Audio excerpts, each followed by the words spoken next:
Assalamualaikum warahmatullahi wabarakatuh. Kembali lagi bersama Salwa Lobster Farm. Pada kesempatan kali ini teman-teman sekalian, kita akan membahas tentang fase molting atau ganti kulit. Teman-teman sekalian, ada beberapa hal yang harus menjadi perhatian bagi kita sebagai pembudidaya lobster agar di dalam fase molting ini tidak terjadi kegagalan. Namun teman-teman sekalian, perlu kita pahami bersama bahwa proses molting ini atau fase molting ini adalah fase yang sangat rentan. Oleh karena kita pahami bahwa sesuai dengan referensi ilmiah bahwa lobster air tawar terdiri dari dua rangkaian tubuh. Di bagian luar adalah cangkang dan di bagian dalam adalah daging. Dan di bagian cangkangnya ini tidak terjadi pertumbuhan, dan di bagian dagingnya lah yang terjadi pertumbuhan atau membesar. Sehingga teman-teman sekalian, proses molting ini adalah merupakan proses pertumbuhan lobster. Apabila terjadi proses molting, maka lobster akan semakin membesar. Maka dengan demikian nilai jual lobster akan semakin tinggi.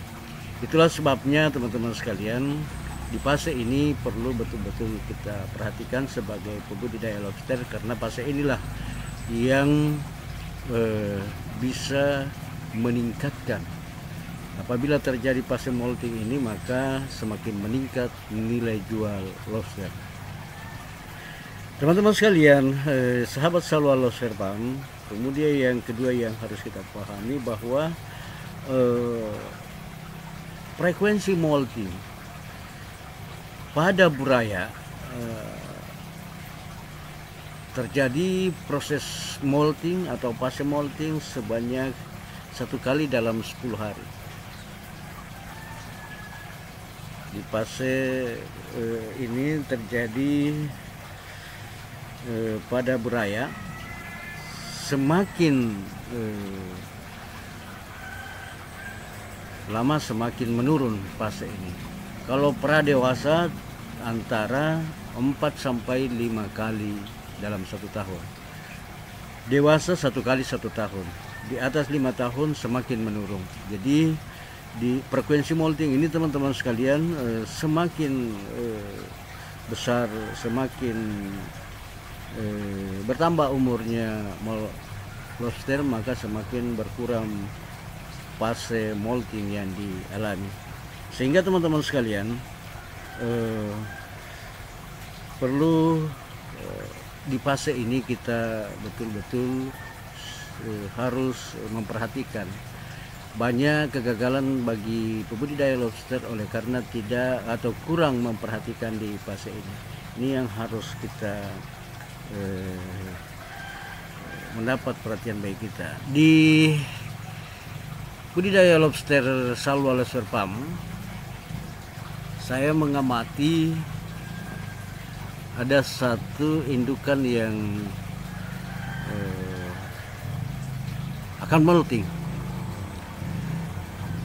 Di sini teman-teman sekalian,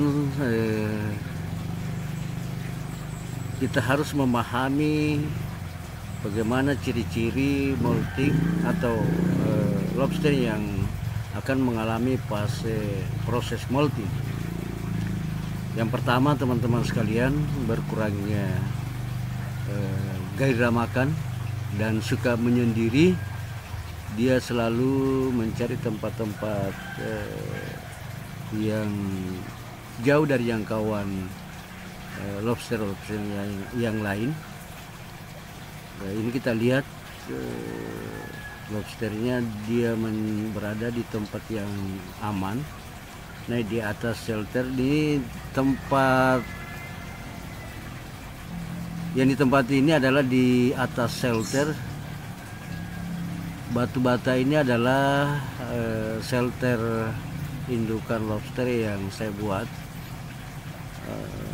karena sesuai dengan pengalaman saya, kelihatannya lobster lebih suka di shelter batu bata ini, sehingga saya buatkan seperti ini. Dan di atasnya ini sangat dekat dari permukaan,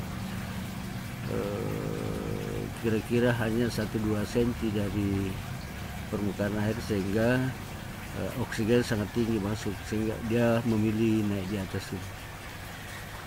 Hal lain yang menjadi harus kita pahami juga, bahwa ketika terjadi perenggangan antara cangkang di kepala dengan di badan, ada terbuka di situ, maka tidak lama lagi akan terjadi proses molting. Sebenarnya teman-teman sekalian, pada tahap ini perlu bisa kita memisahkan lobster yang mau molting ini. Akan tetapi terjadi juga kerawanan, oleh karena apabila kita pindahkan di kolam lain, maka bisa lobster itu akan mengalami stres. Sehingga teman-teman sekalian, lebih untuk mengamankan, bisa juga kita batasi atau kita proteksi dengan memagar atau menempatkan sesuatu yang tidak memungkinkan lobster yang lain masuk di situ, agar lobster yang mau molting ini aman dari lobster yang lain. Karena salah satu sifat daripada lobster adalah kanibalisme. Karena lobster ini adalah omnivora, dia selain memakan sayur-sayuran juga, dia juga memakan daging. Sehingga terkadang teman-teman sekalian, di antara satu lobster dan dua lobster yang lainnya terjadi kanibal. Ini kita lihat teman-teman sekalian, lobster sudah terjadi perenggangan yang cukup besar. Ini sudah hampir terpisah antara cangkang dengan badan lobster.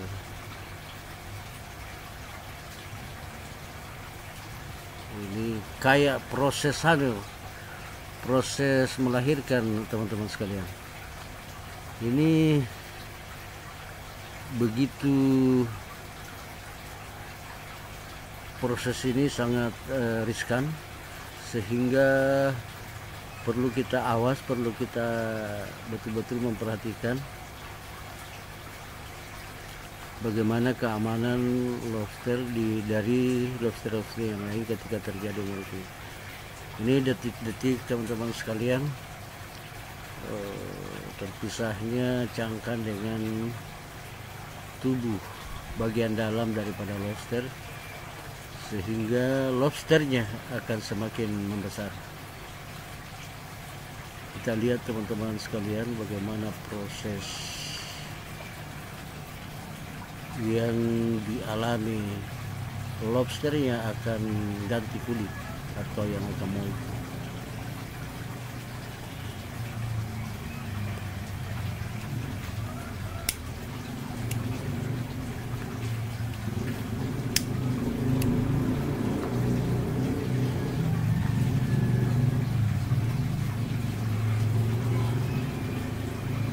Semakin terbuka lebar, dia kelihatannya sudah ada yang merenggang keluar.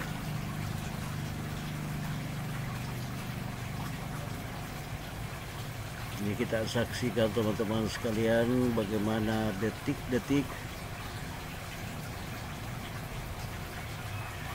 berpisahnya cangkang, keluarnya badan daripada lobster dari cangkangnya. Proses ini teman-teman sekalian merupakan proses alami yang dialami oleh lobster, di mana lobster akan tumbuh menjadi besar, dan disinilah juga lobster memperbaiki semua struktur tubuhnya yang cacat. Seperti capitnya yang keluar, dia akan tumbuh kembali. Seperti sedia kala ini kita lihat teman-teman sekalian, kita menyaksikan bagaimana detik-detik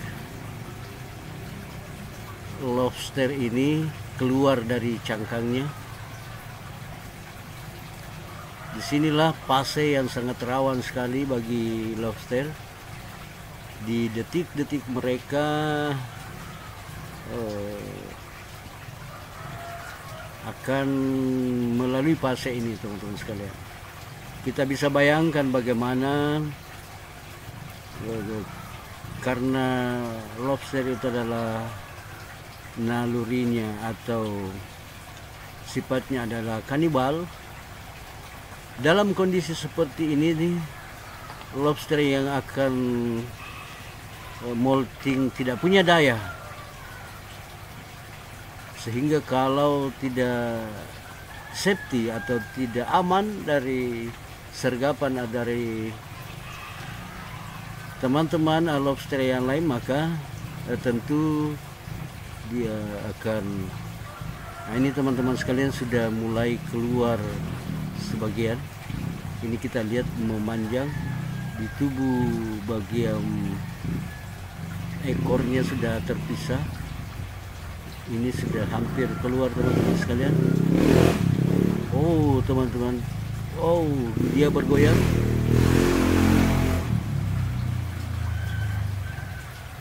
Oh teman-teman sekalian, ini dia sudah keluar. Dia tersentak, tertarik, terlempar keluar. Dia tidak punya daya,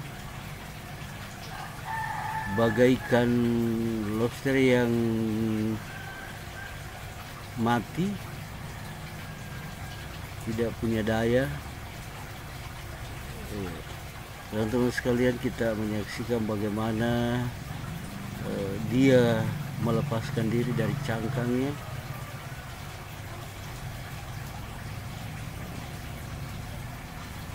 Pada tahap ini teman-teman sekalian, kembali semua struktur tubuh yang cacat, yang tadinya capitnya sudah keluar, maka pada fase ini dia akan lengkap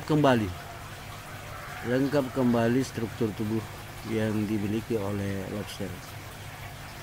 Ini kita lihat teman-teman sekalian, masih belum punya daya, dia masih tergeletak, terlentang di batu bata. Dia hanya menggerak-gerakkan capitnya.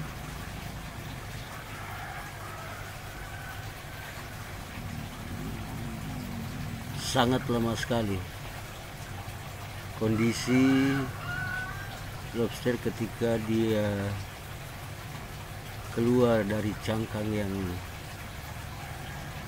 lama. Terjadinya proses ini teman-teman sekalian karena cangkang yang lama sudah tidak memuat lagi bagian tubuh, karena yang membesar atau yang tumbuh itu adalah daging daripada lobster.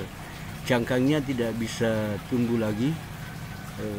Apabila ini kita lihat teman-teman sekalian, dia membalikkan dirinya.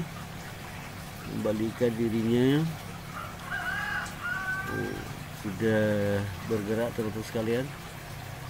Dia sudah berada pada posisi layaknya lobster yang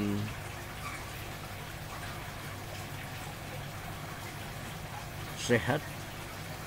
Namun demikian teman-teman sekalian, kondisinya masih sangat lemah.